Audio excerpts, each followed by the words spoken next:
इस वक्त की बड़ी खबर आ रही है छतरपुर मध्य प्रदेश से। छतरपुर के मेला ग्राउंड में आज राष्ट्रीय समानता दल के तत्वाधान में संकल्प रैली एवं विशाल आम सभा का आयोजन किया गया, जिसमें बड़ी संख्या में लोग मौजूद रहे। हम आपको बता दें, पूर्व निर्धारित कार्यक्रम के अनुसार छतरपुर के मेला ग्राउंड में कार्यक्रम का आयोजन किया गया, जिसमें मुख्य अतिथि के रूप में सीताराम येचुरी महासचिव एवं मोतीलाल शास्त्री राष्ट्रीय अध्यक्ष समानता दल मौजूद रहे।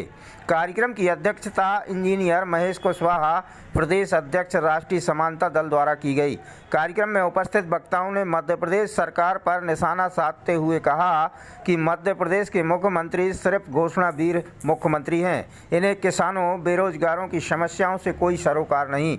मुख्य अतिथि सीताराम येचुरी ने कहा, आगामी विधानसभा चुनाव में राष्ट्रीय समानता दल पूरी ताकत के साथ चुनाव लड़ेगी। उन्होंने कहा, राष्ट्रीय समानता दल के उम्मीदवारों को विजयी बनाकर विधानसभा भेजने का काम करें, ताकि मध्य प्रदेश को विकसित प्रदेश बनाया जा सके। आम सभा के बाद विभिन्न मांगों को लेकर राष्ट्रीय समानता दल के प्रदेश अध्यक्ष इंजीनियर महेश कुशवाहा के नेतृत्व में सभी कार्यकर्ता नारेबाजी करते हुए कलेक्टर कार्यालय पहुंचे और अपनी मांगों का ज्ञापन कलेक्टर की अनुपस्थिति में एडीएम प्रताप सिंह चौहान को सौंपा।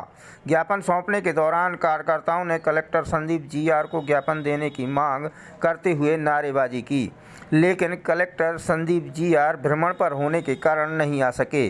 पूरे मामले में एडीएम प्रताप सिंह चौहान द्वारा फ़ोन कॉल के माध्यम से राष्ट्रीय समानता दल के प्रदेश अध्यक्ष महेश कुशवाहा से कलेक्टर की बातचीत कराई और उन्होंने मुलाकात करने के लिए बुधवार का समय निर्धारित किया। इसके बाद प्रदर्शनकारी माने और अपनी मांगों का ज्ञापन एडीएम प्रताप सिंह चौहान को सौंपा। इस अवसर पर बड़ी संख्या में पार्टी के पदाधिकारी और कार्यकर्ता मौजूद रहे। क्या मांगे थी आप लोगों की?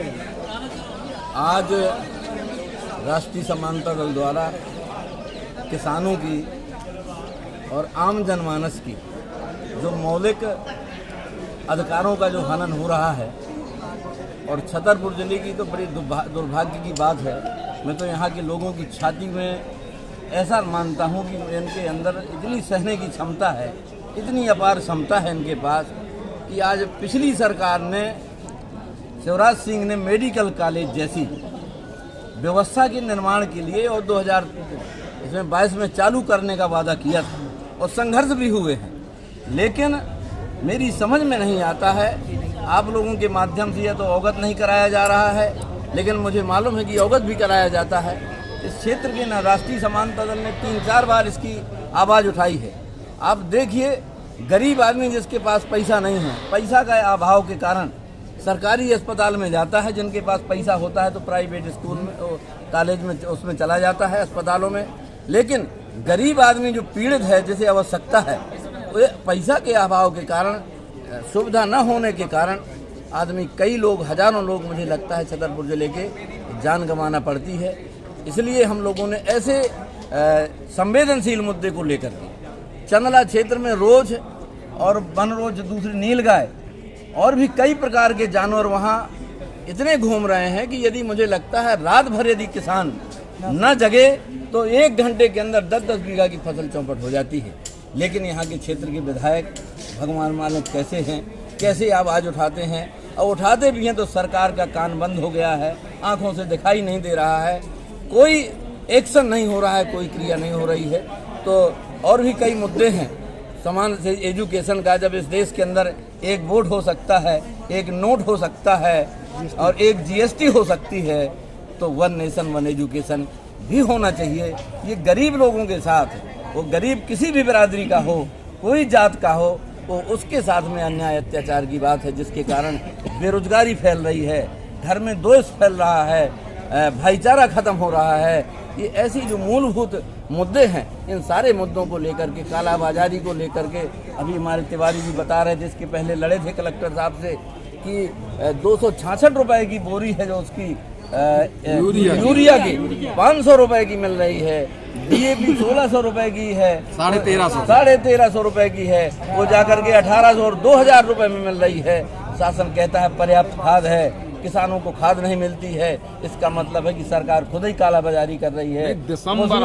और उसमें नेताओं की भी यहाँ की सहभागिता है, यहाँ के अपराधियों की भी है, पूंजीवादियों का भी इनके इसमें हाथ है। इसलिए ये गरीब जनता आप लोगों से अनुरोध करने आई थी, अपनी मांगें रखने आई थी, लेकिन हम तो धन्यवाद कहते हैं कलेक्टर साहब को, उनकी भी छाती को धन्यवाद देते हैं कि गरीबों की आवाज़ उनके अंदर भी जरा भी नहीं लगता है। 4 घंटे से राष्ट्रीय स्तर के नेता येचुरी जी, मेघा पाटेकर जी, इनको आप पढ़ें समझें, इतने विद्वान लोग हैं, जो लोग आपकी सभा को संबोधित करने आए थे, ऐसे लोगों को भी कदर नहीं किया। भगवान, मुझे लगता है ऐसे लोगों को कुदरत भी नहीं माफ़ करेगा यदि गरीबों के साथ जो भी अन्याय करेगा। और मुझे लगता है अगली बार इनका अच्छे दिन नहीं आने वाले, इनका सत्यानाश होने की तैयारी खुद ही कर रहे हैं ये लोग। और मुझे भरोसा है कि आप लोग शासन के संज्ञान में पहुंचाने का काम करेंगे। तो कैसी गाय की है तैसी है। मध्य प्रदेश का तो मैं नहीं, पूरे देश का भ्रमण नहीं किया हूँ, लेकिन जिले छतरपुर की स्थिति बनाना चाहता हूँ कि जो सरकार ने अभी गौशाला करोड़ों की लागत से बनाई है, तो आपके गौरेहार की एक भी गौशाला में एक भी गाय बंद नहीं है। आखिर ऐसा ये करोड़ों का रुपये क्यों व्यय करना चाहते हैं? मुझे तो लग रहा है कि जो बहुत समय पहले एक सन्यासी ने विधानसभा लोकसभा के सामने इंदिरा जी को श्राप दिया था कि आपने जिस प्रकार से साधुओं की हत्या करवाई है, जिस प्रकार से गायों की हत्या करवा रही हैं, आपकी हत्या होगी और इस कांग्रेस की हत्या होगी। जो परिणाम इंदिरा जी ने भुगता है, कहीं वही श्राप आके भाजपाइयों को न लग गया हो, जो यहाँ से लेके वहाँ तक रावण जैसा अभिमान कर रहे हैं। कुछ लोग कहते हैं कि एक घर एक गाय, वो एक अच्छी बात है, लेकिन जो गाय की दुर्दशा इनके ज़माने में हो रही है, इतना करोड़ों रुपए व्यय करने के बाद भी मुझे तो लगता है कमीशन खोरी का एक व्यवसाय चल रहा है। कलेक्ट्रेट में भी आपको आपके कुछ समर्थकों को लेटना पड़ा, इंतजार करना पड़ा, फिर कैसे आपकी बात? नहीं, वो तो ज्ञापन नहीं दे रही। जो आपने कहा बहुत अच्छा प्रश्न किया। मैं इसके पहले 4 वर्ष पहले ज्ञापन देने आया था। मैं अख्तर साहब का सम्मान करूंगा कि वो व्यक्ति वृक्ष की मीटिंग में खजुराहो बैठे थे, लेकिन जब उन्होंने देखा कि हमारे किसान साथी किसी जघन्य समस्या को लेके आए हैं, तो उन्होंने वृक्ष की मीटिंग लेट की थी और वहां से यहाँ आके लेके हमारा ज्ञापन लिया था। वो ज्ञापन ही नहीं लिया था, भिरोटा गांव की समस्या को उन्होंने ये कहा था कि आप लोग, मैं सीधे पैसे नहीं दे सकता क्योंकि समय बहुत व्यतीत हो गया है, लेकिन मैं आपको हर गांव के व्यक्ति को इंदिरा आवास, समय उसमें नाम होता था उस आवास योजना का, हर घर को इंदिरा आवास दूंगा और देने का उन्होंने प्रयास किया था। और जे कलेक्टर साहब तो साहब फोन करने में फिर आप संतुष्ट अभी कैसे हुए?